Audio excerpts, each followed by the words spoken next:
June 1943.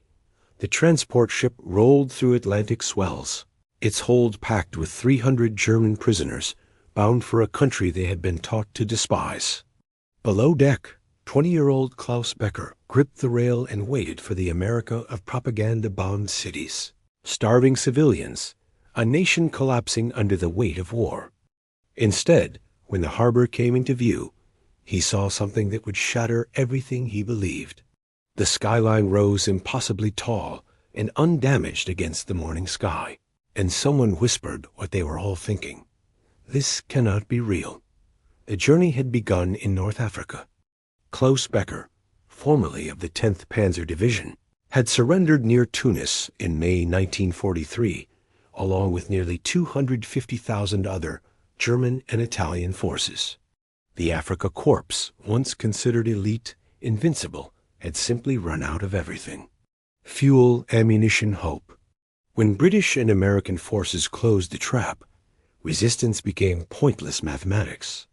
Klaus had thrown down his rifle and raised his hands along with 30 men from his company, all of them gaunt and exhausted, their uniforms stiff with salt and sand. The holding camps in North Africa were temporary, crowded, chaotic. Thousands of prisoners crammed into hastily constructed compounds under canvas tents that magnified the desert heat. Water came in irregular intervals. Food consisted of hard biscuits and thin soup. Dysentery moved through the camps like wildfire. Men died not from violence, but from exhaustion, disease, the body's simple surrender after months of brutal combat.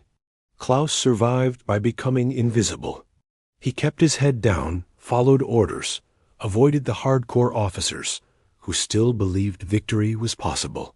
At night, lying on the ground with a blanket that did little against the desert cold, he thought about home. His father's farm outside Wurzburg. His mother's kitchen, always warm with bread baking. His younger sister, 14 now, who had cried when he left for the war. They felt impossibly distant, separated not just by miles, but by the fundamental transformation that combat had wrought on his soul. In early June, word spread through the camp. Transport to America. The announcement created immediate division. Some prisoners celebrated America, meant distance from combat, from bombing raids, from the war's grinding machinery. Others reacted with dread, believing the stories they had been told. America was weak. They had learned. America was decadent, on the verge of collapse, its cities burning, its people starving. Prisoners sent there would face mobs, lynchings, revenge for every German victory. Klaus didn't know what to believe. He was 20 years old and had already seen propaganda dissolve into reality too many times. The regime had promised quick victory in Poland achieved, yes, but at costs not mentioned. They had promised France would fall it had, but the fighting had been fiercer than expected. They had promised the desert would be theirs, and here he sat, a prisoner, waiting to cross an ocean to an enemy country he couldn't imagine. The ship departed from Oran on June 15th. It was a converted Liberty ship, its holds modified to transport prisoners rather than cargo. 300 German prisoners crowded below deck in compartments designed for half that number. The air grew thick and foul within hours' sweat, vomit, unwashed bodies, fear. Men who had survived combat succumbed to seasickness, lying in their own mess while the ship pitched through Atlantic swells. Klaus found a spot near a ventilation grate and stayed there. He rationed his breathing, taking shallow draws of slightly fresher air, while around him groaned and prayed and argued in low voices. The American guards appeared twice daily, with food-hard bread, tinned meat, water in metal cups. They weren't cruel, but they weren't kind either. Just efficient, professional, treating the prisoners as cargo to be delivered intact. The crossing took 11 days. 11 days of darkness interrupted by dim electric lights. 11 days of the ship's constant motion, the groan of metal, the slosh of bilge water below. 11 days of men slowly losing hope, their conversations growing quieter, their eyes growing distant. Some still clung to the old certainties. Germany would win. This was temporary. America would collapse any day now. Others had stopped believing anything at all. On the morning of June 26th, everything changed. Klaus woke to unusual sounds, shouting, movement, a change in engine rhythm that suggested the ship was slowing. Word passed through the hold like electricity. Land. America. They were arriving. Men who had barely moved in days suddenly found energy, pushing toward the ladders, craning for any glimpse of what lay ahead. The guards allowed them on deck in groups. Klaus emerged into morning light that felt impossibly bright after 11 days below. He squinted, waiting for his eyes to adjust, and then he saw it. The harbor. It stretched before him, vast and busy and utterly undamaged. Ships moved everywhere, merchant vessels, naval craft, smaller boats threading between them like insects. Cranes lined the docks, loading and unloading cargo with mechanical precision. Warehouses stood intact, their roofs unmarked by bombs. And beyond, rising against the sky, the city itself. New York. Klaus had seen photographs of cities. Berlin, Frankfurt, Hamburg, all familiar, all European in scale and design. This was something else entirely. Buildings rose impossibly tall, their glass windows catching the morning sun and throwing it back in blinding fragments. The skyline seemed to climb forever, each structure competing with the next for height and grandeur.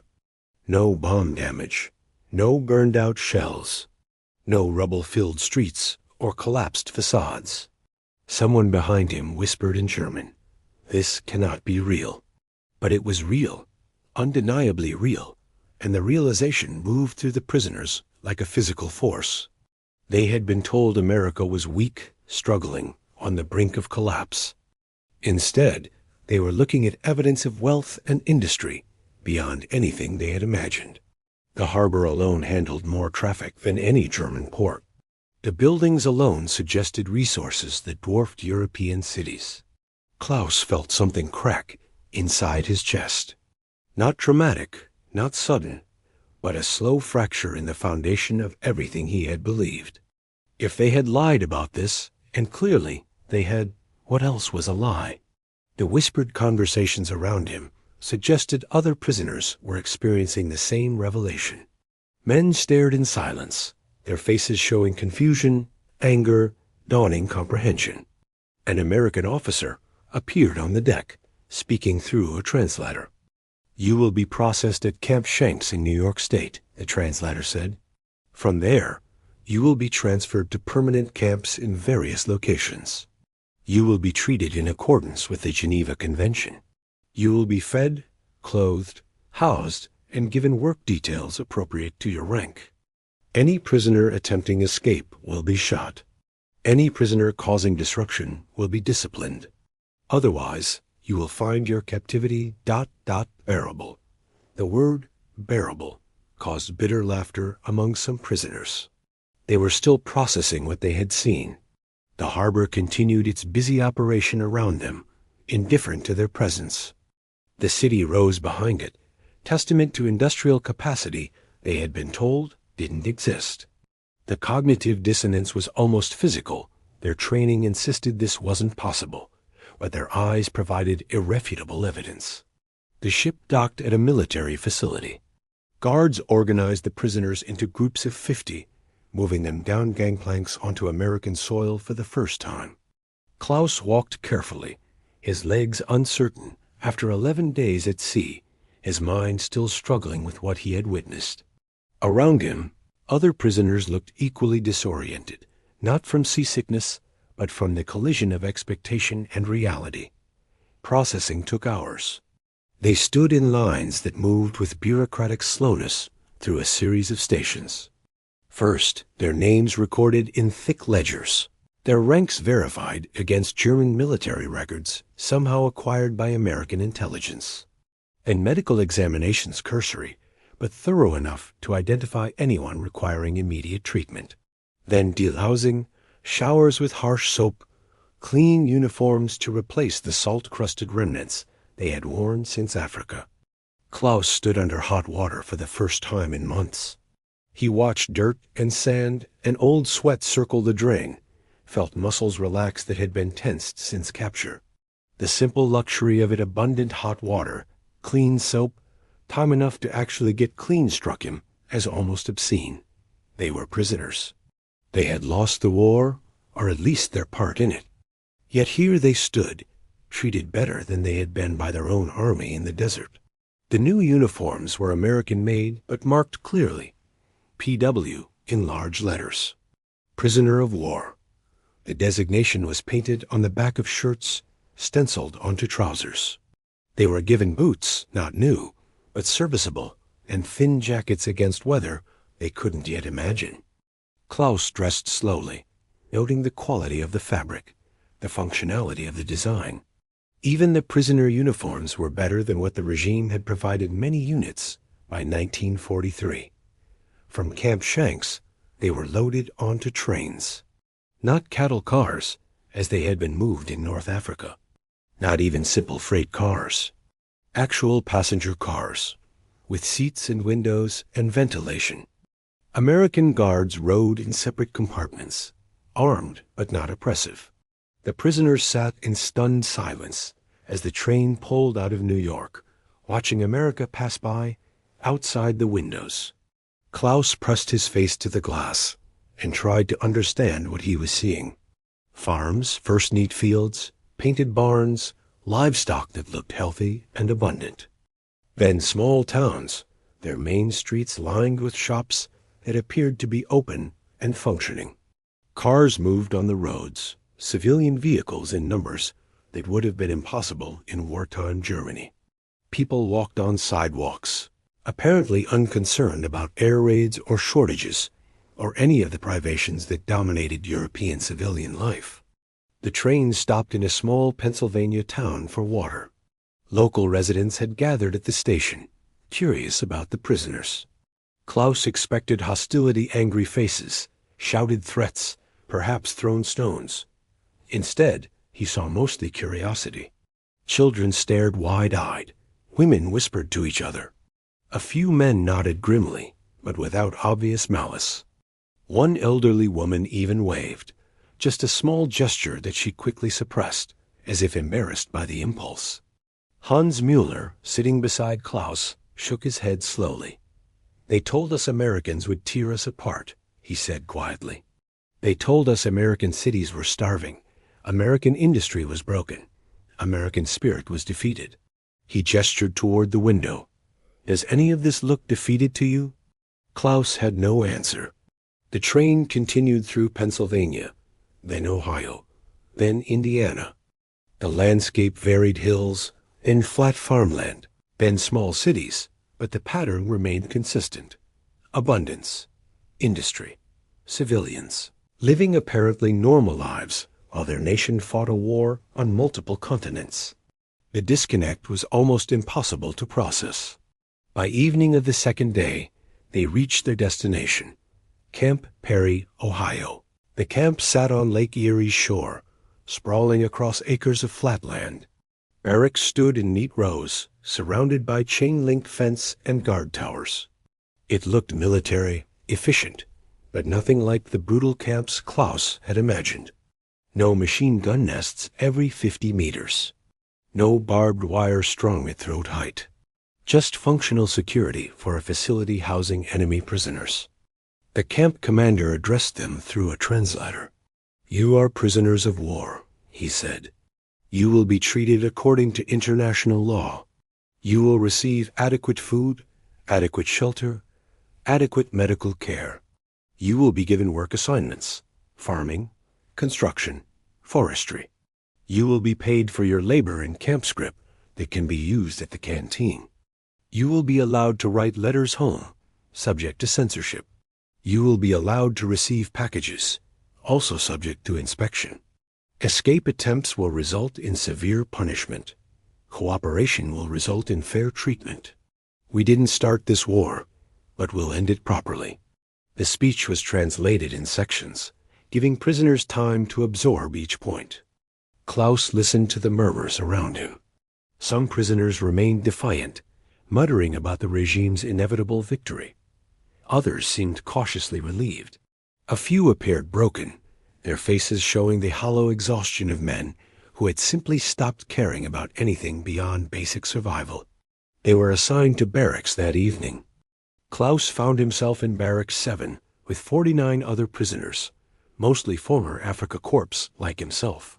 The building was simple wooden walls, a tin roof, rows of metal bunks with thin mattresses. Not comfortable, but far better than the desert or the ship's hold. Each bunk had a footlocker. Each prisoner received 2 blankets, a pillow, basic toiletries. That night, lying on a mattress that didn't move with ocean swells, Klaus tried to process everything he had seen.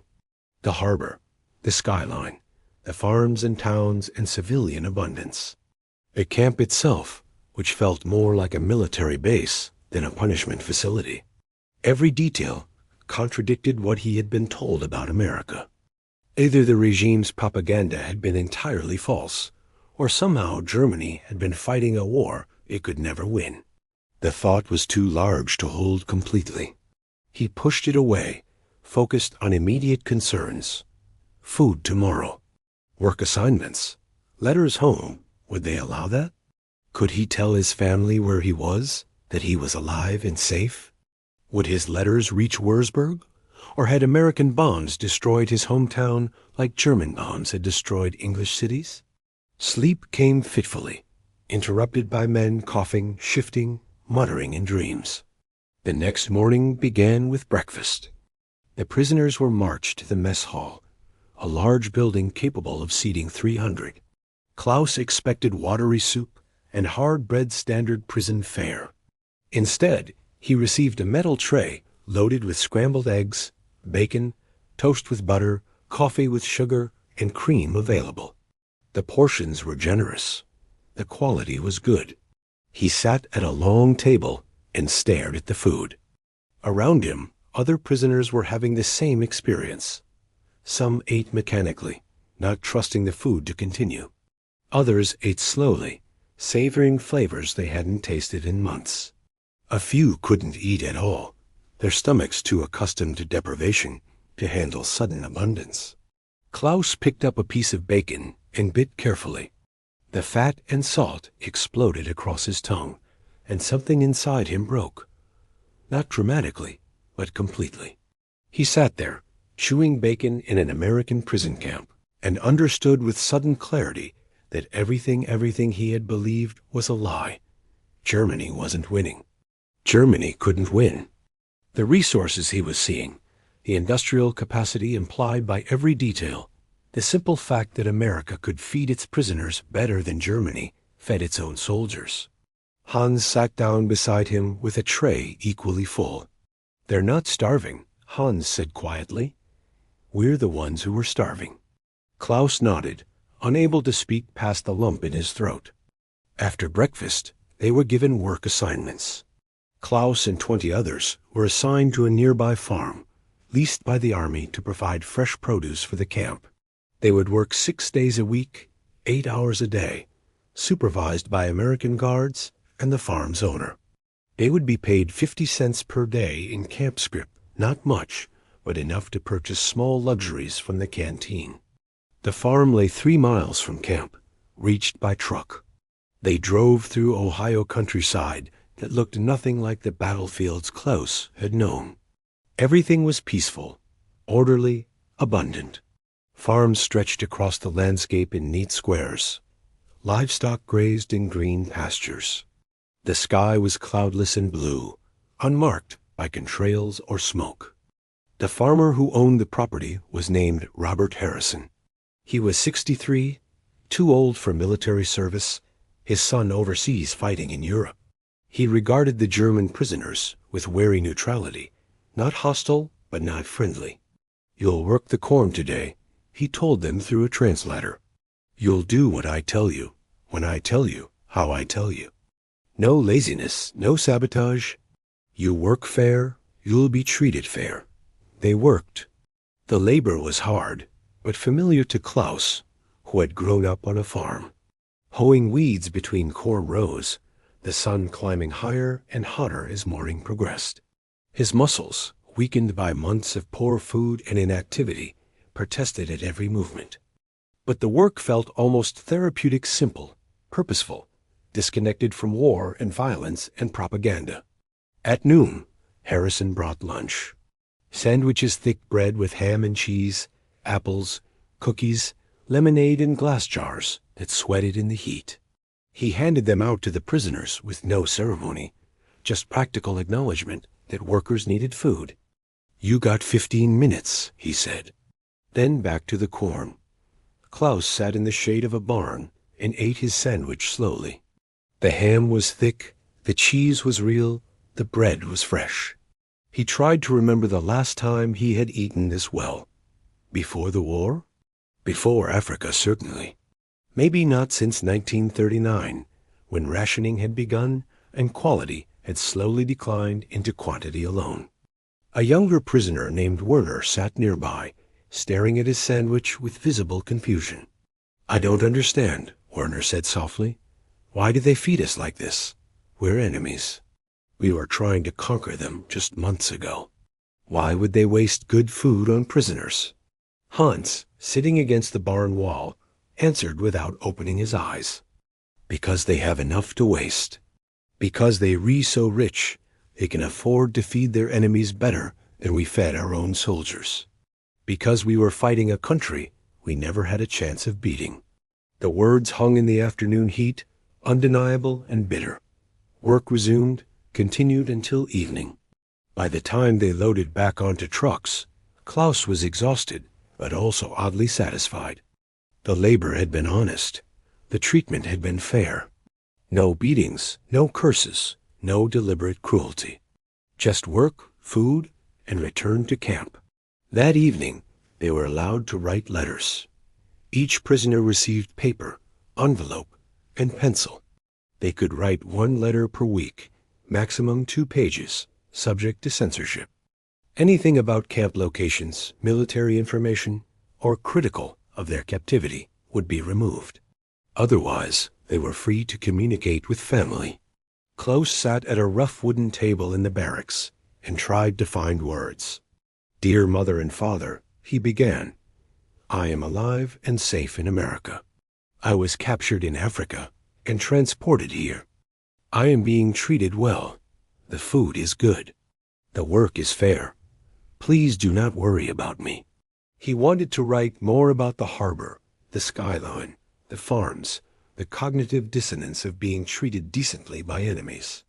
But how could he explain something he barely understood himself?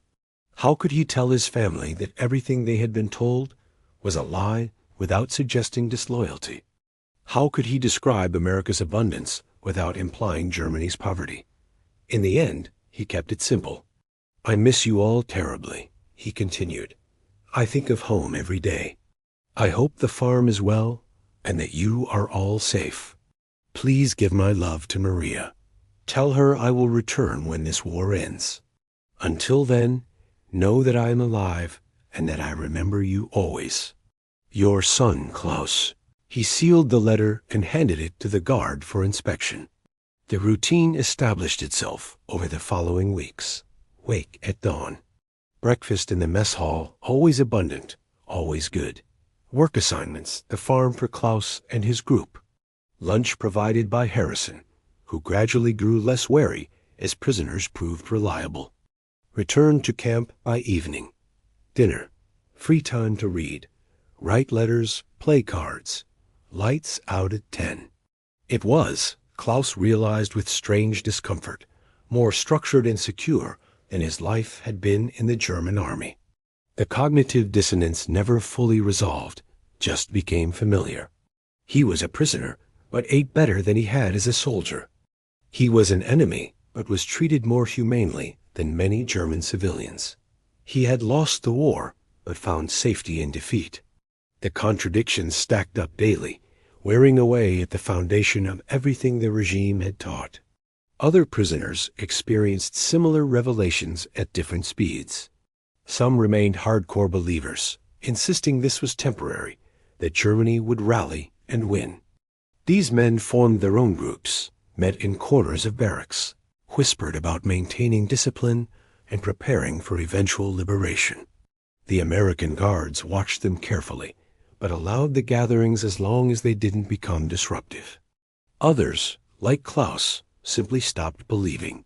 Not dramatically, but gradually, like faith leaking away through 1,000 small cracks. Each good meal was a crack. Each fair work assignment was a crack. Each letter from home that reported worsening conditions in Germany, while conditions in the camp remained stable, was a crack. Eventually, the whole structure of belief collapsed, leaving only facts. The facts were undeniable. America had resources Germany couldn't match. America had industry Germany couldn't compete with. America had political stability and civilian morale that Germany had sacrificed for military expansion. The regime had gambled everything on quick victory and overwhelming force, and when that failed, they had nothing left but propaganda and increasingly desperate lies. By August, even the hardcore believers were quieter. News filtered into the camp through guards, through American newspapers allowed in limited quantities, through Red Cross officials who visited periodically. Sicily invaded, Italy wavering. German cities bombed heavily. The Eastern Front grinding through impossible casualties. Every bulletin confirmed what Klaus had suspected since seeing New York Harbor. Germany was losing, and nothing could change that. Harrison, the farmer, gradually became less distant. Not friendly, exactly, but human. He learned a few German words. He stopped watching the prisoners quite so carefully. Once, when Klaus successfully repaired a broken irrigation pump, Harrison nodded approval and said, "Good work." Just 2 words, but carrying weight beyond their brevity. In September, Harrison brought his wife to the farm. She was 60, small and quiet, carrying baskets of fresh-baked bread. She distributed slices to the prisoners, not speaking, just handing out food with efficient kindness. Klaus accepted his portion and thanked her in broken English. "Thank you, Mom." "Very good." She studied his face for a moment, seeing something there that made her expression soften. "You have family?" She asked through the translator. "Yes, ma'am. Mother, father, sister." "In Germany?" She nodded slowly. "Our son is in Germany now, fighting." She didn't elaborate, didn't need to. The parallel was clear. Her son there, Klaus here, both far from home, both caught in machinery beyond their control. "I hope he is safe," Klaus said quietly. "I hope your family is safe too," she replied. Then she moved on, distributing bread to other prisoners, leaving Klaus with the uncomfortable realization that his enemies were not monsters, but simply people from a different place. October brought colder weather. The camp distributed warmer clothing jackets, heavier pants, wool caps. The prisoners adapted their routines. Work on the farm became less available as harvest ended and winter preparation began. Some prisoners were assigned to forestry work, others to camp maintenance, others to small manufacturing tasks that didn't violate Geneva Convention prohibitions. Klaus was assigned to the camp canteen. He worked 6 hours daily, stocking shelves, managing inventory, assisting prisoners who came to purchase small items with their accumulated scrip. The canteen sold toiletries, cigarettes, candy, playing cards, writing materials. Nothing luxury, but small comforts that made captivity more bearable. The work brought Klaus into contact with prisoners from other barracks. He heard their stories, their varying experiences, their different rates of disillusionment. Some remained bitter and defiant. Others had adapted pragmatically. A few had become almost comfortable, recognizing that imprisonment in America was safer than combat anywhere else. One prisoner, a former officer named Dieter Schmidt, came to the canteen regularly. He was 45, educated, formerly a teacher before conscription. He purchased cigarettes and newspaper subscriptions, reading everything available about the war's progress. One evening, he lingered at the counter after other customers had left. "You've seen it too," he said quietly to Klaus. "How impossible this all is." Klaus glanced at the guard standing near the door, then nodded carefully. Dieter continued, "I spent 2 years fighting in Poland, France, then Africa. I believed what we were told, that we were superior, that victory was inevitable, that our enemies were weak and decadent." He gestured around the canteen, encompassing the whole camp. "This is not weakness. This is not decadence. This is—" He trailed off, searching for words. "This is what a country looks like when it doesn't spend everything on war, when it values its people more than conquest." Klaus said nothing, letting Dieter work through his thoughts. "We lost this war before it started," Dieter said finally. "Not militarily, we had early success. But fundamentally, we lost because we were fighting countries with more resources, more industry, more population, and more importantly, something worth fighting for beyond expansion. They're fighting to defend homes. We're fighting to take them." The guard coughed meaningfully, suggesting the conversation was approaching forbidden territory. Dieter nodded, paid for his cigarettes, and left. But his words stayed with Klaus, crystallizing thoughts he had been circling for months. Winter settled over Ohio, with cold that cut through clothing. The prisoners received additional blankets, fuel for barrack stoves, warmer meals designed to provide calories for heat. Klaus worked in the canteen and watched snowfall past the windows, thinking about Germany, about his family, about what waited after the war. Letters from home had become irregular and often arrived heavily censored. His mother's handwriting appeared in late November, with news that had been blacked out in multiple places. Klaus could only infer from what remained. The farm was struggling. Food was rationed severely. Air raids were frequent. She didn't complain directly, but the subtext was clear. Life in Germany had become difficult in ways that made his captivity seem almost privileged. The contradiction sat heavy in his chest. He was a prisoner in enemy hands, yet he ate better, slept safer, and lived more comfortably than civilians at home. The regime had promised victory and delivered only suffering. The enemy had promised justice and, at least in this small corner of war, actually delivered it. Christmas 1943 arrived with unexpected ceremony. The camp administration organized a Christmas program decorations in the mess hall, special food, permission for prisoners to hold religious services. A Protestant chaplain came from a nearby town to lead German language worship. The Red Cross delivered packages with candy, cigarettes, small personal items. Klaus attended the service and listened to familiar hymns sung in his native language. The words felt strange in his mouth now, weighted with new understanding. Silent Night, Holy Night once, just a Christmas song, now laden with irony. There was no silence, no holiness, just war grinding through its 4th year while prisoners sang in a camp 6,000 miles from home. After the service, the mess hall served a holiday meal. Roasted turkey, mashed potatoes, gravy, vegetables, pie for dessert. The abundance felt almost obscene. Klaus ate slowly, watching other prisoners react to the meal. Some seemed grateful. Others appeared uncomfortable, perhaps thinking of hungry families back home. A few refused to eat entirely, considering acceptance of the meal a betrayal of some kind. Klaus ate because refusing seemed pointless and because hunger was honest. That evening, lying in his bunk while snow whispered against the windows, he thought about the path that had led him here. From his father's farm to military training to Poland to France to Africa to this moment, lying warm and fed in an enemy prison camp while his country burned. The propaganda had promised glory. The reality had delivered only this survival through defeat, safety through surrender, the slow dissolution of certainty into complicated truth. He was alive when so many weren't. He was safe when his family wasn't. He had learned that enemies could be decent, and that his own side could lie with breathtaking completeness. The knowledge changed nothing and everything simultaneously. 1944 arrived with deep cold and deeper news. The war ground on, Allied bombing of Germany intensified. The Eastern Front continued its bloody stalemate.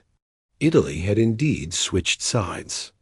Rumors of invasion planning spread through the camp, whispered among prisoners who still followed the war's progress.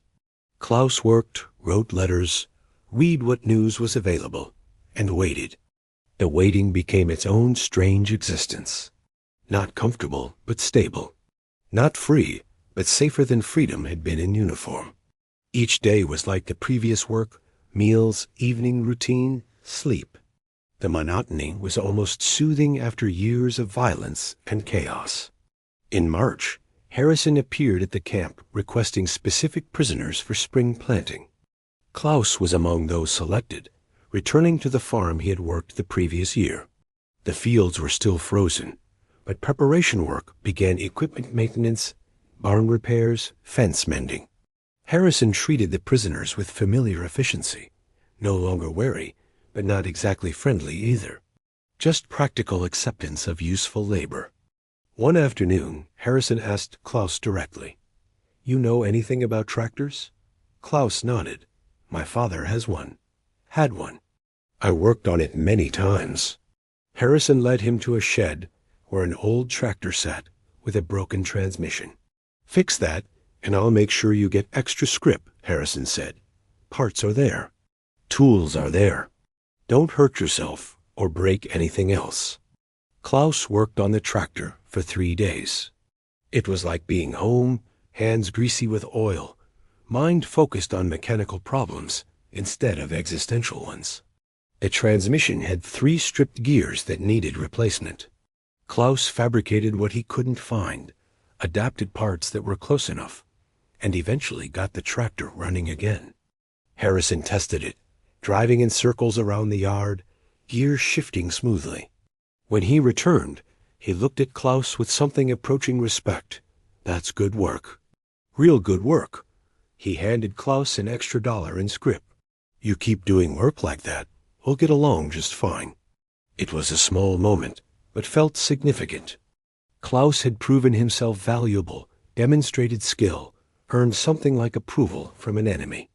The strange new world continued taking shape around him, defined by practical competence rather than national allegiance. By summer 1944, news of the invasion reached the camp. Allied forces had landed in France. The Western Front was reopening. Germany now fought on 3 fronts: west, south, east, with resources stretched impossibly thin. Even hardcore believers in the camp fell quiet, unable to deny the obvious trajectory. Klaus received a letter from his mother in July. It had taken 4 months to arrive and was heavily censored, but enough remained to paint the picture.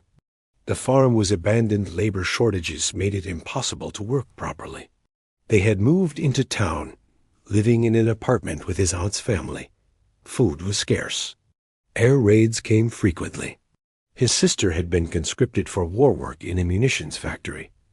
Wurzburg was damaged, but still standing. "Please come home soon," his mother wrote at the end. "We need you here. We miss you terribly. Please come home safe when this terrible war finally ends." Klaus read the letter 3 times, then folded it carefully and placed it in his footlocker. Going home. The concept felt abstract now. Home to what? A defeated country? Occupation? Economic collapse? The future was impossible to imagine, too vast and uncertain to grasp. He could only focus on the present work: food, letters, the strange stability of captivity. The months passed.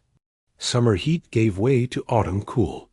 Harvest time brought long days in the fields, bringing in corn and soybeans.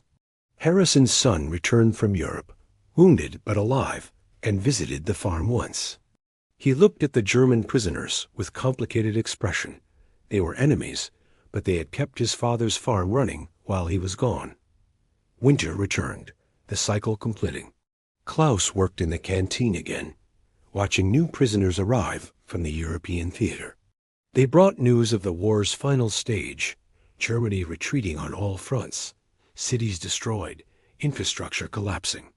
The regime's propaganda had stopped even pretending victory was possible. Now they spoke only of fighting to the last, taking as many enemies as possible before the end. Klaus listened to these new prisoners and saw his own journey reflected. They arrived with the same expectations he had held Americans as savages. America as weakling, imminent rescue by victorious German forces. Then the same sequence of revelations, the harbor, the abundance, the fair treatment, the cognitive dissonance, the slow acceptance of uncomfortable truth. Some learned faster than others, but almost all learned eventually. In December 1944, the Battle of the Bulge news reached the camp. A final German offensive in Belgium, initially successful, ultimately doomed. The hardcore prisoners briefly revived their hopes. Perhaps this was the turning point. Perhaps victory was still possible. But within weeks, those hopes collapsed again as news came of the offensive's failure and the beginning of Germany's final retreat. Klaus felt nothing but sadness. Sadness for the soldiers dying in Belgium for nothing. Sadness for German cities burning. Sadness for his family enduring conditions he could barely imagine. Sadness for the entire waste of it, the years, the lives, the destruction, all for a cause that had been doomed from the start. Spring 1945 arrived with rumors of the end. The Rhine crossed, German cities falling. The eastern and western fronts squeezing Germany like a vice. Prisoners clustered around radios when news broadcasts were allowed, listening to their country's death rattle described in clinical English. On May 8, 1945, the announcement came: Germany had surrendered. The war in Europe was over. The camp reacted with strange silence. No celebration from the prisoners. How could they celebrate defeat? But also no visible grief. Just quiet acceptance of the inevitable, mixed with relief that the killing would finally stop. Klaus stood in the barracks that evening and tried to feel something definitive. Victory would have felt better than defeat, obviously. But defeat felt better than continued war. The war was over. His family had survived. His mother's last letter from March confirmed they were alive.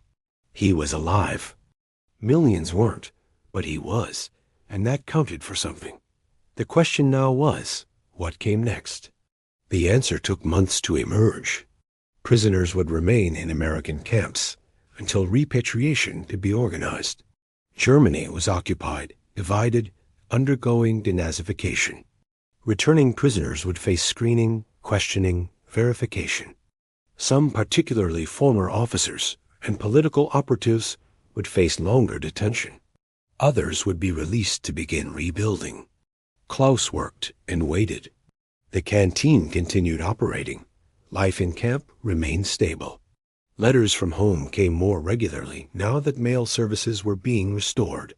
His mother wrote about conditions in occupied Germany, food still scarce, housing damaged, but violence ended and some services returning.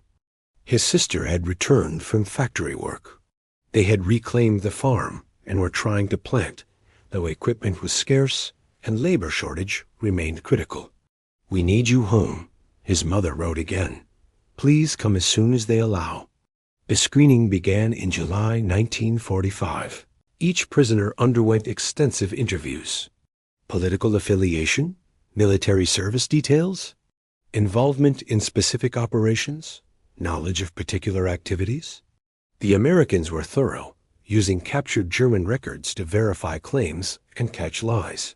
Klaus's interview lasted 4 hours.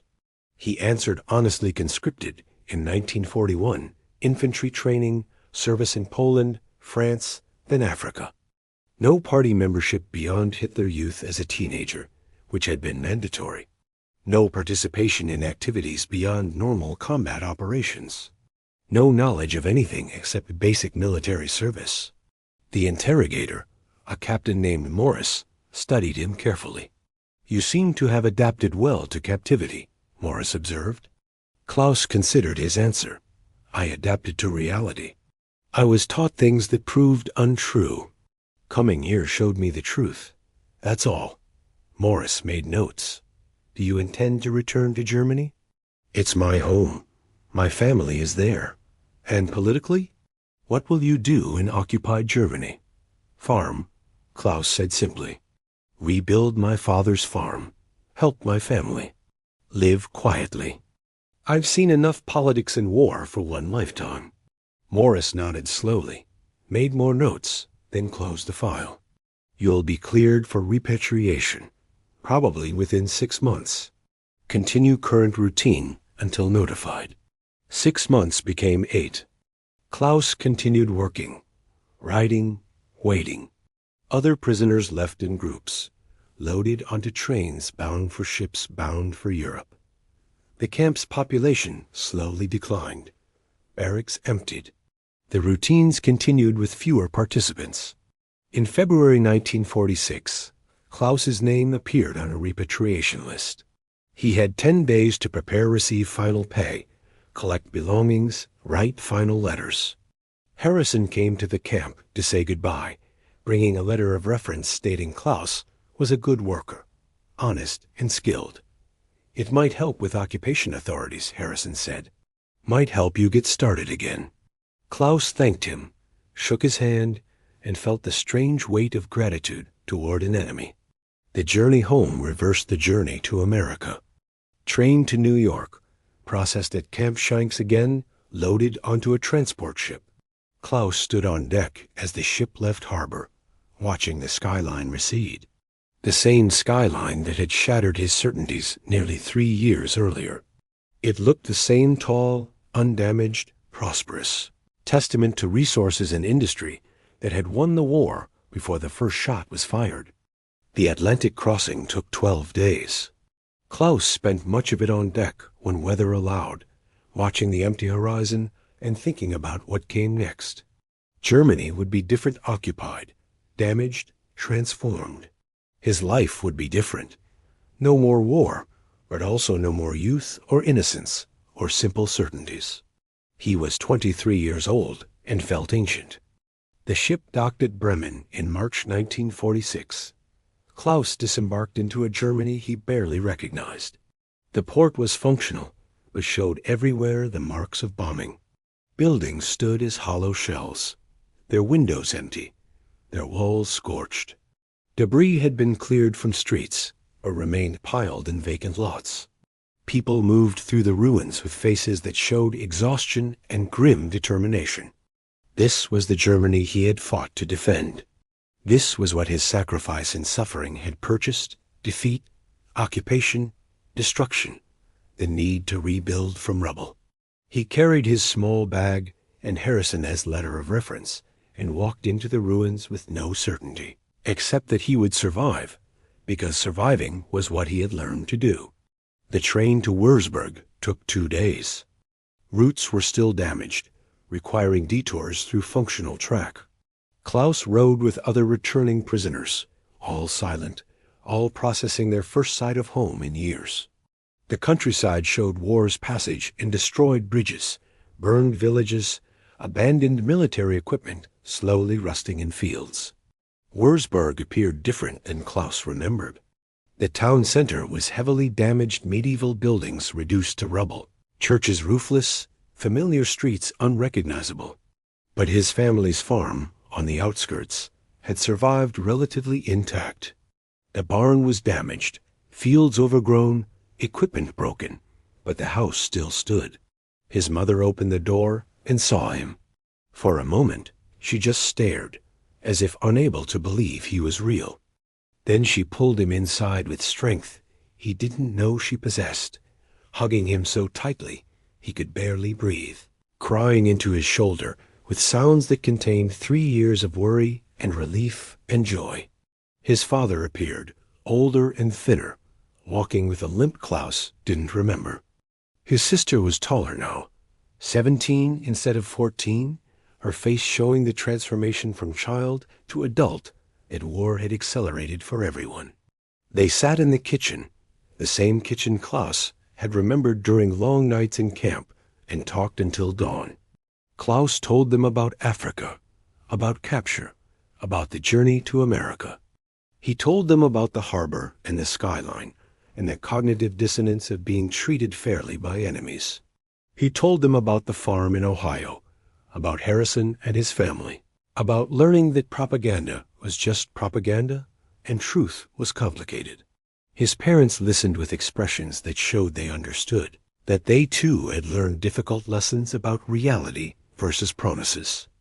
The months that followed were hard.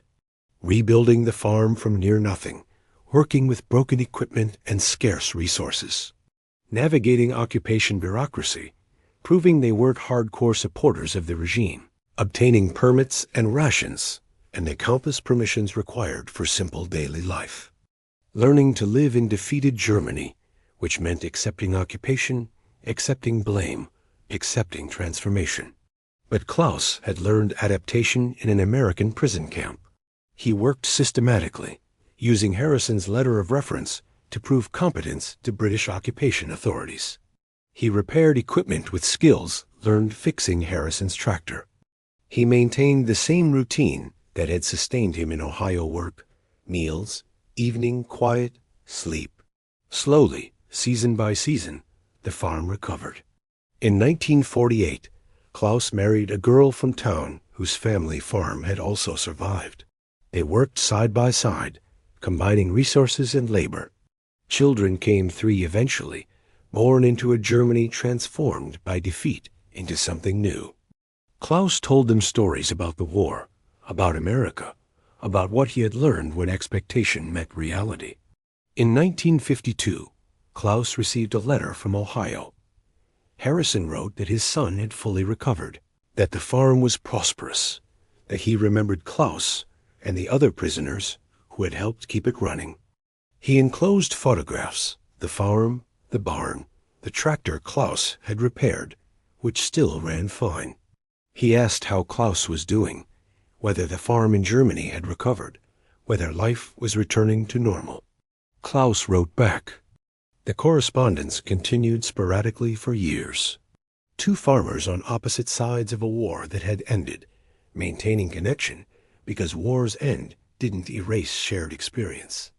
They exchanged photographs of families, updates on crops, observations about weather and politics, and the slow work of recovery. In 1960, Klaus's oldest son asked why his father stayed in touch with an American. Klaus thought about the question, about how to explain complicated truth to a child. Because during the war, he said finally, I learned that enemies are just people from somewhere else. I learned that the ones telling us who to hate were lying. I learned that ordinary life farming, family, work matters more than flags or nations or any of the things we're told to fight for. Mr. Harrison taught me that, even though he didn't know he was teaching it. So I stay in touch to remember. The son accepted this, moved on to other questions, other concerns.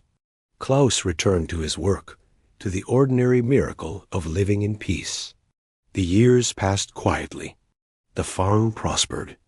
Germany transformed from occupation to sovereignty to prosperity.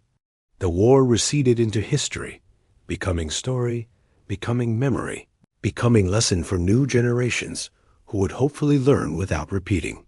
Klaus Becker died in 1989, age 66, of heart failure. His obituary in the local paper mentioned his war service, his capture, his time as a prisoner in America. It mentioned the farm he had rebuilt, the family he had raised, the quiet life he had lived.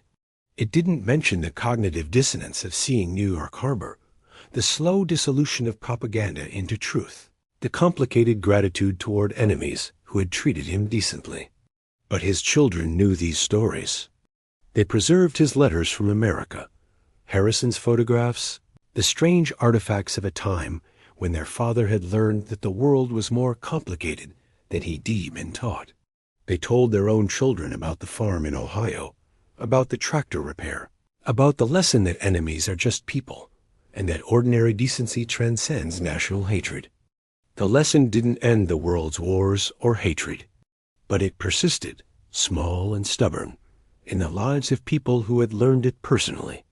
Klaus had expected savages and found farmers. He had expected cruelty and found fairness.